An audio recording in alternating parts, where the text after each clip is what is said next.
镜头等下咱讲来，宪法诉讼法修正案去互宪法法庭判违宪。国民党团讲会伫咧立法院提案谴责，而且会告5位大法官滥权违法判决。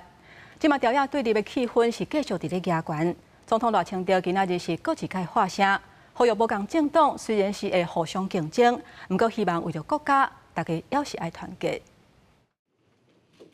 宪法法庭19宣判宪诉法修正案违宪失效，引发各界议论。中华民国宪法学会发声明指出，最先判决的5位大法官引用释字601号，加固着参与评议的大法官对现有总额内底扣除，已经超越宪诉法明定的停诉正当性界线，恐惊损及宪法裁判正当性甲社会信赖，更加可能形成宪法恶例。同时也呼吁总统甲立法院赶紧补足大法官的缺额。 直接根本的质疑这个判决的合法性，那这样子的一个质疑，其实是对于整个宪法的制度是一个非常大的伤害。 有法律学者讲，应该尊重宪法法庭的判决。也当初提案修宪诉法的国民党团认为，1814年宪判里第1号判决破坏宪政法制，会伫立法院会提案来谴责，并且会伫2298院甲8检告发宪法法庭甲5位大法官夏明阳、卢泰龙、蔡彩金、陈忠武、尤碧祥滥权失职甲刑法枉法裁判罪。它是维持国家宪政体系最重要的一环，主动违法来去做这个判决。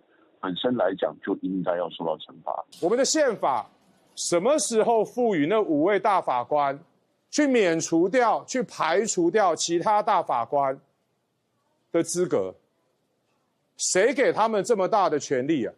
民众党团也单位批评5位大法官，同时也有告对总统赖清德的弹劾案，立即提出停止草案。佮在讲的依法邀请赖总统来出席说明。彼此 不同政党竞争又合作，但对外我们就是团结一致，我们只有一个国家。赖总统搁再呼吁调查，为着国家应该团结一致。不过，伫宪法法庭判决引起新一波的争论之下，调查对立的气氛，敢若依然是无大缓解。